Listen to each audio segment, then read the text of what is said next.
സിദ്ദിഖ്, എങ്ങനെയാണ് ഈ വെറ്ററിനറി കോളേജിലെ സംഭവത്തെ താങ്കൾ വിലയിരുത്തുന്നത്? ഒന്ന്, വെറ്റിനറി കോളേജിന്റെ ഒരു യഥാർത്ഥ പ്രശ്നം, ആ കോളേജിൽ ഒരു ഏകരാഷ്ട്രീയ സംഘടനാ പ്രവർത്തനം നടക്കുന്ന ഒരു ക്യാമ്പസ് ആകുമ്പോൾ അവിടെ എന്തെല്ലാം ജനാധിപത്യ ധ്വംസനങ്ങൾ നടക്കാമോ, മനുഷ്യാവകാശ ധ്വംസനങ്ങൾ നടക്കാമോ, ആ ധ്വംസനത്തിന്റെ ഒക്കെ നേർക്കാഴ്ചയായി ആ ക്യാമ്പസിലും ശ്രീ സിദ്ധാർത്ഥന്റെ മരണം മാറി എന്നുള്ളതാണ്. കോളേജ് യൂണിയൻ ചെയർമാൻ ഉൾപ്പെടെ SFIയുടെ യൂണിറ്റ് ഭാരവാഹികൾ ഉൾപ്പെടെയുള്ള ആളുകൾ ഇതിൽ പ്രതി ചേർന്നു എന്ന് പറയുമ്പോൾ സംഘടനാപരമായിട്ടുള്ള ഉത്തരവാദിത്വത്തിൽ നിന്ന് ഒരിക്കൽ പോലും അവർക്ക് മാറി നിൽക്കാനാകില്ല. അവർ തന്നെ അതിന് നേതൃത്വം കൊടുത്തു എന്നുള്ളതാണ് അതിന് ഏറ്റവും പ്രധാനപ്പെട്ട സാക്ഷ്യം എന്നുള്ളത്. ഇതിൽ മകനെ കൊല ചെയ്തതാണ്, കെട്ടിത്തൂക്കിയതാണ് എന്നുള്ള വളരെ ഗുരുതരമായിട്ടുള്ള പരാമർശം അദ്ദേഹത്തിന്റെ അച്ഛനും അമ്മയും നടത്തിയിട്ടുണ്ട്. ഞാൻ മെനിഞ്ഞാന്ന് ആ വീട്ടിൽ നെടുമങ്ങാട് പോയി ഏറെ സമയം ചെലവഴിച്ചതായിരിക്കുന്ന ഒരാളാണ്. എന്റെ നിയോജകമണ്ഡലത്തിലാണ് വെറ്റിനറി ക്യാമ്പസ്. ആ വെറ്റിനറി ക്യാമ്പസിൽ SFI മാത്രമേ ഉള്ളൂ.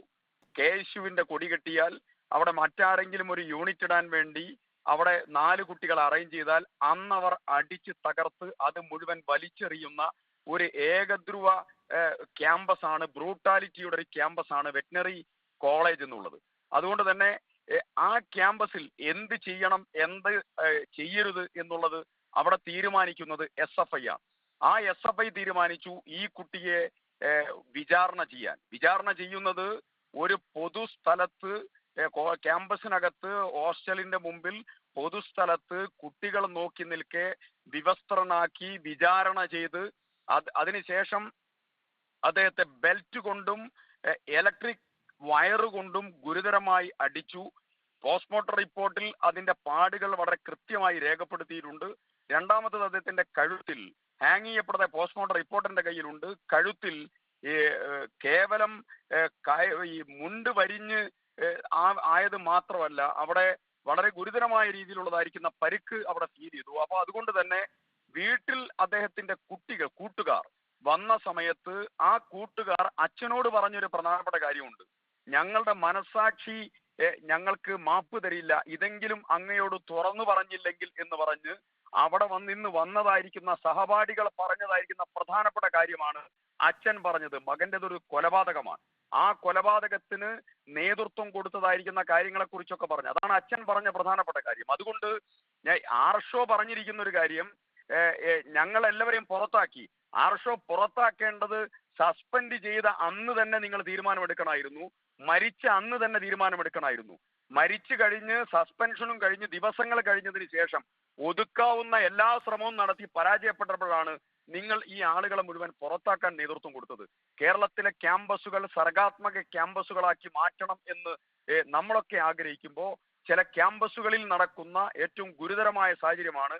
അമ്മ പറഞ്ഞൊരു കാര്യമുണ്ട് ഞങ്ങൾ വീട്ടിൽ പോയപ്പോ, എന്റെ മകന്റെ കൂടെ കുറച്ച് കുട്ടികൾ മുമ്പ് വന്നിരുന്നു എന്റെ വീട്ടിൽ.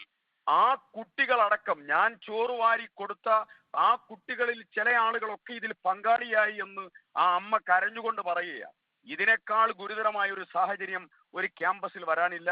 നല്ല ഫോട്ടോഗ്രാഫർ, ആ ക്യാമ്പസിന്റെ ഫോട്ടോഗ്രാഫർ, നല്ലപോലെ പ്രകൃതിയുമായി സ്നേഹിച്ച് ഇടപഴകി നിൽക്കുന്ന ഒരു നല്ല വിദ്യാർത്ഥി, MPhilഉം PhDയും ഒക്കെ PGയും PhDയും ഒക്കെ എനിക്ക് എടുക്കണം എന്ന് മനസ്സിൽ കരുതി സാമ്പത്തികമായ ബാധ്യത അച്ഛനാവുമോ എന്നെ പഠിപ്പിക്കാൻ എന്ന് ചോദിച്ചപ്പോ മോൻ പഠിച്ചോ എന്ന് ആ അച്ഛൻ പറഞ്ഞ് പഠിക്കുന്നതിന് വേണ്ടി മാത്രം കോൺസെൻട്രേറ്റ് ചെയ്തതായിരിക്കുന്ന ഒരു പയ്യൻ. ആ പയ്യനാണ് ഇന്ന് ഈ ഭൂലോകത്ത് നിന്ന് പൂർണ്ണമായും അപഹരിക്കപ്പെട്ടത് അദ്ദേഹത്തിന്റെ ജീവൻ. ഇത്രയും ഗുരുതരമായ സാഹചര്യം ഉണ്ടായിട്ട് ഈ പ്രതികളെ ഇതുവരെ പൂർണ്ണമായി പിടിക്കാൻ സാധിച്ചില്ല എന്നുള്ളത്, ഈ പ്രതികൾക്ക് അഭയമുണ്ട്, ഈ പ്രതികൾക്ക് ഭരണകൂടത്തിന്റെ പാട്രിയോട്ടിസം ഉണ്ട്. ആ പാട്രിയോട്ടിസവും അഭയവുമാണ് എല്ലാ പൊളിറ്റിക്കൽ ക്രിമിനൽ കേസിൽ നടക്കുന്നത് പോലെ ഈ കേസിലും നടന്നുകൊണ്ടിരിക്കുന്നത്. വരുന്ന തിങ്കളാഴ്ച ക്യാമ്പസിലേക്ക് KSU സംസ്ഥാന പ്രസിഡന്റ് ശ്രീ അലോഷിയെ ഞാൻ അടുത്ത സമയം കണ്ടിരുന്നു. പ്രക്ഷോഭങ്ങൾ തുടങ്ങുകയാണ്. ഈ കാര്യത്തിൽ ഒരു വിട്ടുവീഴ്ചയും ഉണ്ടാവില്ല. പ്രതികളെ പിടിക്കാൻ അവിടെയുള്ള ഉദ്യോഗസ്ഥന്മാർ ഇത് മറച്ചുവെക്കാൻ, സപ്രസ് ചെയ്യാൻ നേതൃത്വം കൊടുത്തു എന്നുള്ള ഗുരുതരമായ ആരോപണം ആ കുടുംബം ഉന്നയിച്ചിട്ടുണ്ട്. ഏറെ സങ്കീർണമായ ഒരിക്കലും സംഭവിക്കാൻ പാടില്ലാത്ത തികഞ്ഞ മനുഷ്യാവകാശ ധ്വംസനത്തിന്റെയും ക്യാമ്പസിന്റെ സർഗാത്മയെ തകർത്ത് തരിപ്പണമാക്കുന്ന ഏറ്റവും മൃഗീയമായിട്ടുള്ള സംഘടനാ ആധിപത്യത്തിന്റെയും ഇരയാണ് പ്രിയപ്പെട്ട ശ്രീ സിദ്ധാർത്ഥ്.